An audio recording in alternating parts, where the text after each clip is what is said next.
बनारस घाट अपनी खूबसूरती के लिए बहुत प्रचलित है, पर घाट के किनारे कई राज लिए बैठे हैं। ये कहानी शुरू होती है बनारस के घाट के पास बने ममता निवास से, जहाँ प्रिया लाल जोड़े में ममता के घर उसकी बहू बनकर आती है। आओ आओ बहू, घर को अपने पैरों से पवित्र करो। ममता घर की दहलीज पार कर ही रही होती है कि अचानक एक बहुत गंदी सी बास पूरे घर में फैल जाती है।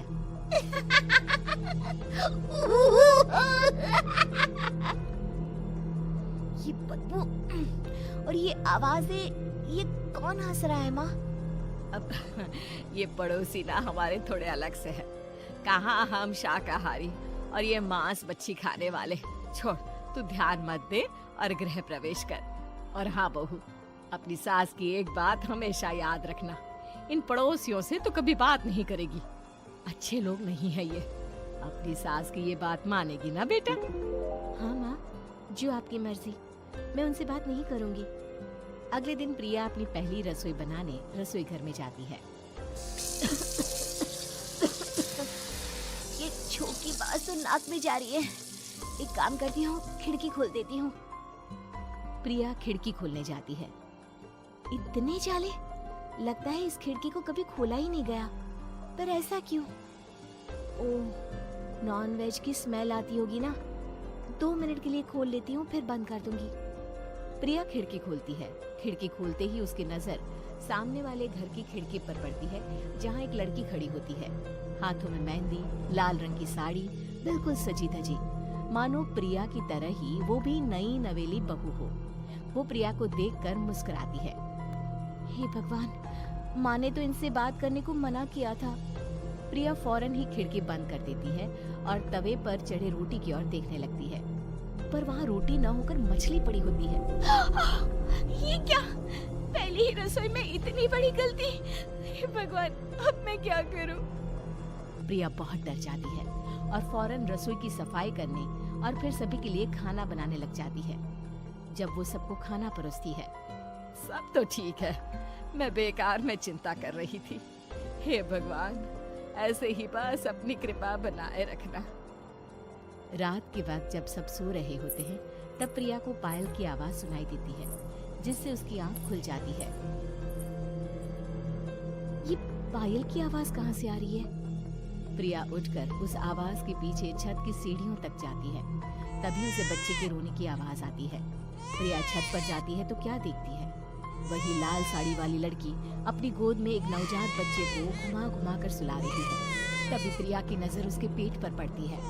ओह गॉड, ये तो प्रेग्नेंट भी है। सुनिए, बच्चा सो नहीं रहा है क्या? मैं कुछ मदद करूं?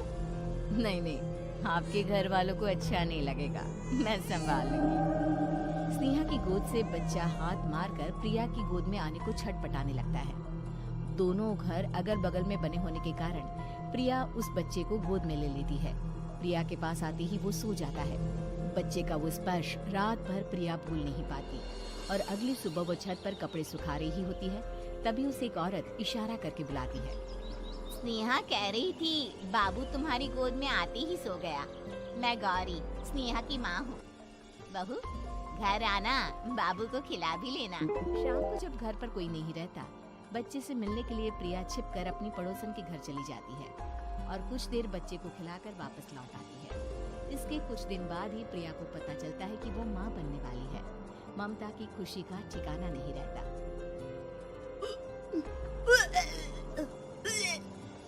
माँ जी, पता नहीं क्यों उल्टी आ रही है। प्रिया भागती हुई वॉशरूम में जाती है तो हरे और लाल रंग की उल्टी करती है। उस उल्टी में से कीड़े निकलते हैं। ये क्या? खून और ये कीड़े! माँ! माँ! प्रिया की आवाज सुनकर ममता दौड़ कर आती है, पर बेसिन में कुछ नहीं होता। प्रिया हक्की बक्की रह जाती है। ये सब क्या हो रहा है? प्रिया घबरा जाती है और अपने कमरे में जाकर सो जाती है। डर के कारण वो इतनी थक जाती है कि उसकी आंख लग जाती है। तब उसे ऐसा लगता है उसके पेट पर मानो कोई बैठा हुआ हो। कौन हो? प्रिया के पेट पर एक 5 महीने की बच्ची बैठी हुई थी, जो बुरी तरह जली हुई थी। माँ, तुम ही मुझे लाई ना अपने पेट में? मैं तुम्हारी माँ नहीं हूँ। कौन हो तुम?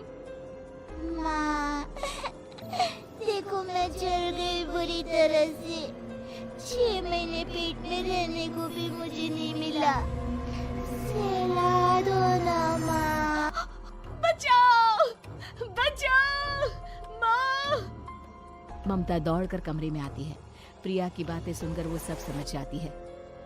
तू कहीं बगल वाले घर में तो नहीं जाकर आई ना बहू? मुझे माफ कर दो, मैं गई थी माँ।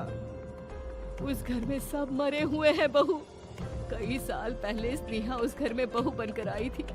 कुछ ही दिन में वो एक बच्चे को जन्म देने वाली थी। पूरा घर बच्चे के आने की खुशी में खोया था कि एक दिन अचानक उस घर में आग लग गई।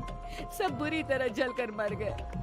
गौरी आज भी दादी बनने का इंतजार कर रही है और इसीलिए स्नेहा ने अपना अजन्मा बच्चा तुम्हारी कोख में डाल दिया। ममता ये कह रही होती है कि पीछे से उसके पैरों को एक बच्चा पकड़ लेता है।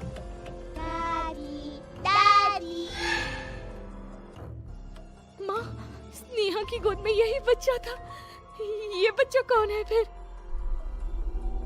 तेरी मौत है। तेरी भी दादी। जिस चीज का ममता को डर था वही हो गया। ममता निवास के ऊपर मौत ने चादर बिछा दी थी। प्रिया का पेट ऐसे बढ़ जाता है मानो 9 महीने का हो। 2 हाथ उसके पेट से बाहर निकलते हैं। बहू, संतोष को फोन कर, किसी पंडित जी को बुला बहू। प्रिया का पति भागता हुआ घर आता है। ये तो होना ही था माँ।